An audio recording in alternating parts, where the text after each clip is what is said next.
Welcome, everyone. This is Pond Needles, and you're listening to LOTRO Players News, where we take a look at the latest news in LOTRO and hear LOTRO players. And this week we have with us Sanswinda. Hello. And Krister. Hello. Hello, everyone, and welcome to the new year. Happy New Year, Pineleaf. I wish. Let's go into our news for this week for our first show of the new year. And that is, we have an update, release 34.1.2, which was released last week, where the first thing they note is that housing decorations will no longer require reputation for usage. Yay! Now, what exactly are its scenarios for this? Well, this means if I'm on one of my alts who hasn't done a particular area and I want to move decorations around, I probably can. At least that's my guess. I wasn't sure whether they meant usage involved being able to move them or if they were only talking about interacting with them. Oh, that could go either way. I'm hoping I can move and interact with them. But it could just be that I can interact with them. I guess you're going to have to put that to a test at some point. I clearly have some testing to do. All right. Next, the Feligoth Chandelier has been scaled down to better fit in all housing types. I'm trying to remember what the Feligoth Chandelier is like. Is that something like getting a sectional couch for your studio apartment or something? Or I think maybe. I think it was one of the big chandeliers. All right. I might have picked this up from context clues. The amount of each attribute provided by stat tomes has been adjusted to increase more smoothly across tiers. Why does that feel like something's costing more now, is what they're just trying to subtly say. I mean, that might be true. Well, we've smoothed it out, i.e. we've smoothed out the pathway from your wallet to our bank account. They might have just made it so there were fewer jumps, though. That's true, yeah. Yeah, I mean, all the changes you're making, I wonder if you have some weird things happening with the leveling and when you get certain things at that point. Yeah, I don't use stat tomes all that much, so I really don't know the impact on that. Well, and also, you know what I mean? It's like you can only use so many stat tomes, and then you're done using them, right? So, yeah. There are now level 101 burglar word of mastery traceries at the Rivendell archives. Okay. Yay for burglars. Yes, yay for burglars. The hope effect from +5 hope tokens, 40 minutes, will now persist through defeat. And please note, these are not the jeweler tokens that they're talking about. They're talking about the ones that come from loot boxes. Well, fair, but still, that's pretty cool. I wonder why they wouldn't change them all then. That's kind of, I guess maybe you'd want those more than the ones you make then, maybe. Well, yeah, I think that's the reason. Well, I think that the ones you buy from the store have always worked that way, where the store-bought ones... Yeah, things that are store-bought should persist through defeat. Yeah. Well, we're used to, in raiding certain things persisting through defeat. But the rations certainly weren't one of them. Oh, the store-bought rations did. The problem is that store-bought rations only last for 5 minutes, so it's hard to tell. Oh, that's true. You're absolutely right about that, yeah. By the time you actually are getting defeated, those have already gone away anyways. Not anyway. But other things, for example, the plus 5% to all abilities, for example, to your attack and defense. Or I can't remember what they are at the moment, but those plus things, little things that you get from Hobbit presents, and you can also get at the store, those things persist through defeat also. So I think you expect something that comes from a loot box or it comes from the store, something like that, to be able to persist through defeat. Because if you're paid money for it and 5 seconds into it, it goes whip. Well, that's like running a tome of defense. You click the tome of defense and then you die. Oh, no. What am I talking about? Tome of defense last. What am I thinking of? Yeah. I guess I'm thinking about all the player stuff. Everything that we do for ourselves fails, but everything we buy from the store succeeds. I'm sensing a trend. And also, if you receive a +5 hope token from the loot box, you will receive 2 of them. Cool. I guess it's better to receive 2 +5 hope tokens that persist through defeat than 1 that doesn't. I would agree. I agree with that statement. Also, Guer has chimed in chat that the Felgoth Chandelier is the one with the pinkish gold crystals of varying lengths, I believe. Ah, okay. If that helps.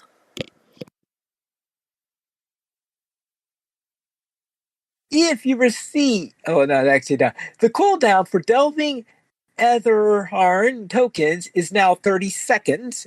That puts in line with the rest of the hope tokens, which tend to be about 30 seconds, I think, on their cooldowns.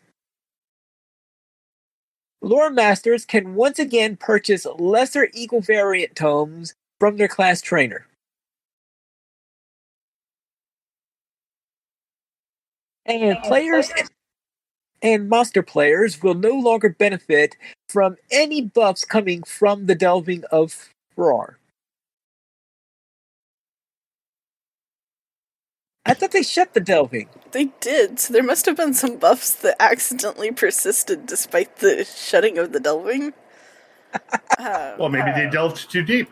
Maybe. They delved too deep. And speaking of delvings, there are several tweaks to the malices in mission delvings.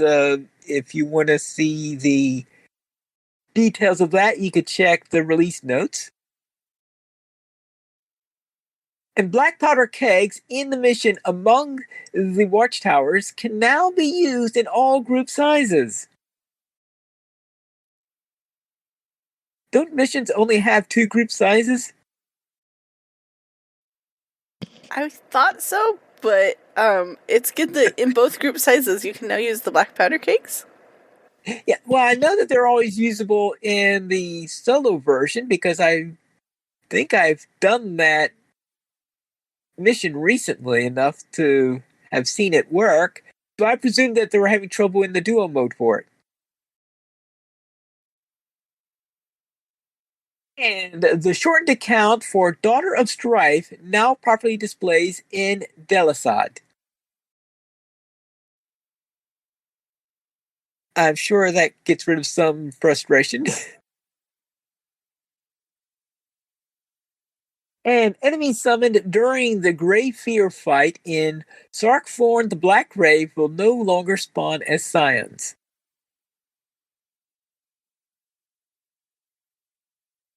And there are also a number of localization updates, but that's pretty much it what we have for release 34.1.2. So until they localize in Esperanto, I'm not interested. No, we don't localize into Esperanto.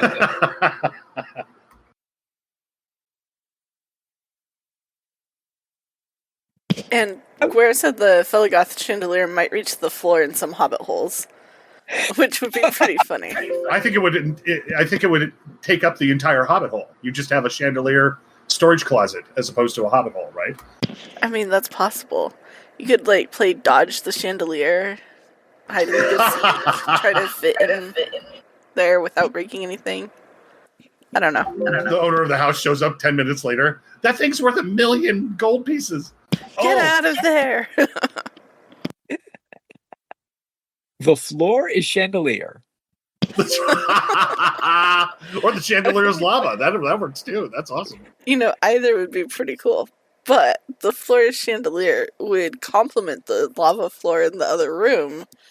I'm liking this.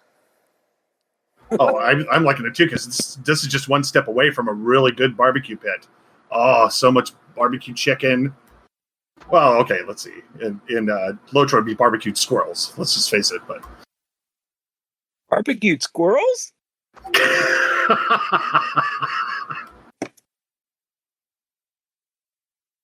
I don't think that there are too many quests in LOTRO where you're hunting for squirrel meat. That's true. Let's head to the store sales. Sans Window, what's on sale this week? Well, not technically a sale, but LOTRO bonus days bring you a plus 25% XP boost now through January 16th. So if you hear this quickly, you probably still have some time for that. And store sales, you can get 20% off character slots, vet status, stat packages, and XP boosts through January 19th. And the weekly coupon is a free landscape soldier token with the coupon code SummonSoul, SUMMONSOL, which is also good through January 19th. So you'll get extra character slots and you could summon your soldier.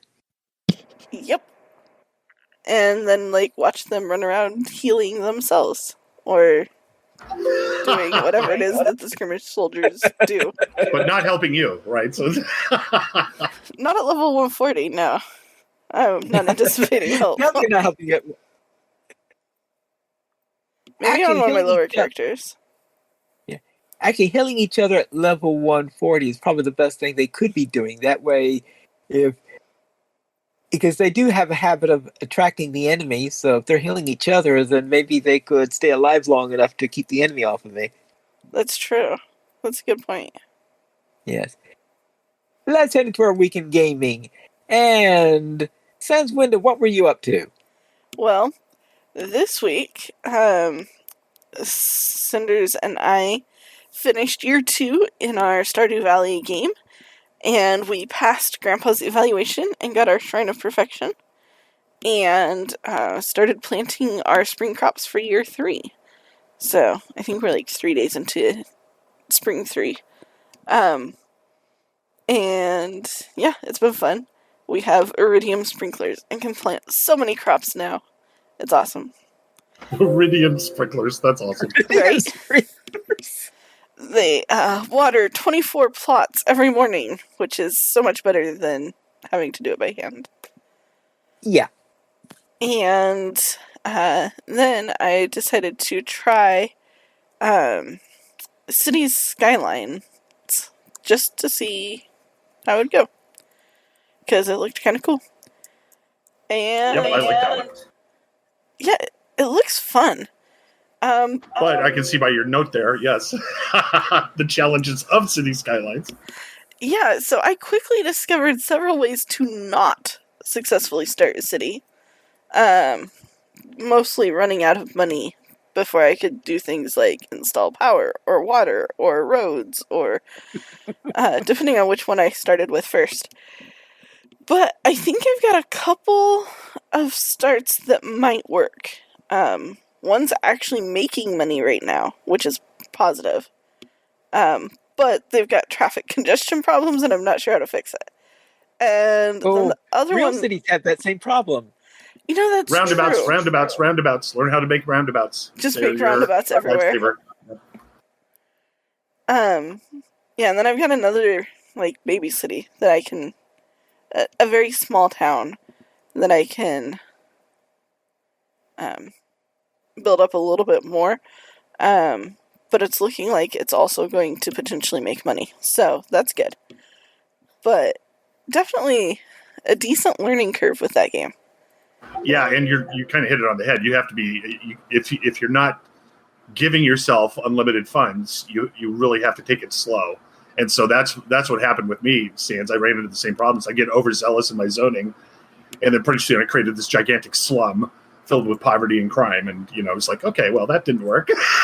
so much for that try. Krister Estates. Well, I was like, city. Well, cities are big, so I tried big, and I was like, I'm out of money, and I've only started.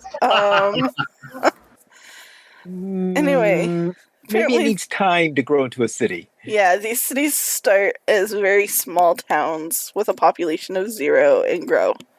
So, knowing that helped a lot with making some more successful starts. But it was quite interesting. How was your week, Krister? I had a smorgasbord of gaming. It was another quiet night in LOTRO, but I think we just chalked it up to people. It's being the start of the new year. And what's really cool is our old kin leader is going to be available for a day a week here. So she's going to start joining us on Friday nights, and that probably will be a good catalyst for getting everybody kind of remotivated. So it was what happened was Runt had to force a bunch of people off of his little mountain that he has. And that was the extent of our ratings.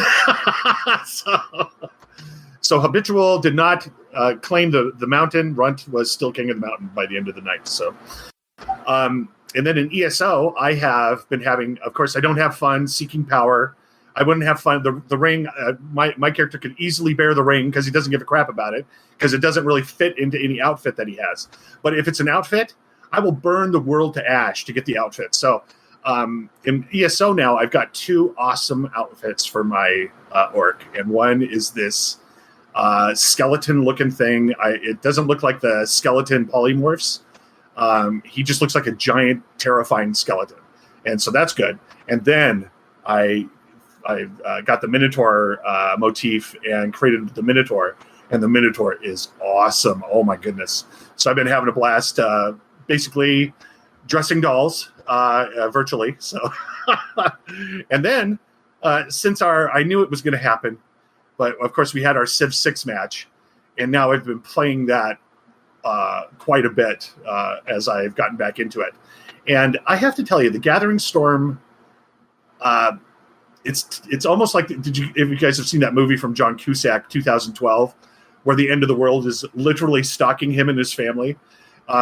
With Gathering Storm, that's almost what it felt like. It felt like the barbarians and natural disasters were coordinating together to attack me. So, like suddenly 10 barbarians will pop up, and then my force, which is okay, it can defend against it. Then a hurricane blows through and kills all my guys. And then, so dealing with that. But Civ 6 has been a lot of fun. And if you guys want to do another match of Civ 6, I'm totally down for it. So it's been a nice busy gaming week. Pine Leaf, how about you? All right, I'll begin with LOTRO, where my low-level runekeeper reached level 20 and ran the new skirmish. No better way to celebrate reaching level 20, huh? No better way, to celebrate reaching level 20. I thought it was the most fitting skirmish to do first, seeing that I was in Carterland at the time. So that makes sense. So it was appropriate for the zone that I was doing it in, yes. And in ESO, I was hunting for a rebellious group of druids. This was an adventure that I think that they released a couple of months ago that I didn't have a chance to get to because I hadn't done any ESO for a couple of months, but I was trying to get back into that, so I was running that new quest or try to catch up. So that's all done. And then I also played a number of board games. And speaking of board games, we in our outside of LOTRO area, Cosmos is planning to publish a new game called Adventures to Mount Doom, which is a roll and move game set in Middle Earth. I'm looking roll and move from Cosmos. I'm just trying to think, because usually the type of games that Cosmos puts out, I'm surprised that they're doing a roll and move game because serious gamers hate roll and move as a mechanism. So we'll have to see how all that works out on there. And I'll see what the reviews are like or something like this. But anyway, this is Adventures to Mount Doom. I thought, though, that you don't simply walk to Mordor. Maybe they have a tram. A tram. I mean, first you have to roll the dice to find out how far you can go. Yes. You just can't keep walking. I don't know. Well, yes. Apparently, there's also a die that controls events, things that happen to you. I'm trying to think, what kind of events? Like a Nazgul jumping out of a bush that's near you or something? Maybe a snowstorm that you weren't expecting? Filled with Nazgul? Wolves? I don't know. Riding Nazguls? Wolves riding Nazgul? Or Nazgul riding wolves. I could see either happening. The wolves that attack the Nazgul to, I don't know, that could be interesting. I like picturing What if a Nazgul could strap a wolf to each foot, and then it would have throwing wolves. That would be its weapon. It would have a throwing wolf. It'd throw a wolf at you, and then, of course, a wolf's not like an arrow. It's just going to stick in you, and you don't care. The wolf is going to be all over you, so that's a major distraction right there. Maybe you coat them in Axe body spray, because then that immediately stuns everybody that you throw the wolf into. I'm not sure Axe body spray is going to make it as one of the events, but you never know. They might get desperate. I mean, you know what? If you have to go through 75 different versions of filth and goo, then Axe body spray has to be the next step, Okay. Maybe that's it. Vile goo and disgusting filth are combined to make Axe body spray. I think I figured out the recipe. Sorry, I didn't mean to get so fixated on Axe. Yeah. But the Nazgul, I'm telling you. Yeah. We do not have emails this week, but if you'd like to send one, you can send it to podcast@LOTROplayers.com. You can also contact us on Twitter, LOTROplayers at LOTROplayers. You can the Players Alliance at Players Alliance, Sanswinda at Sanswinda, Pineleaf at Pineleaf Mules, and Krister at Entropy Engine 1. And you can listen to us live each Saturday at 7:30 p.m. U.S. Eastern Time, and we record DDO Players News when Drac is available. And that is all for tonight, Dan. This is Pineleaf Needles reminding you to skirmish responsibly.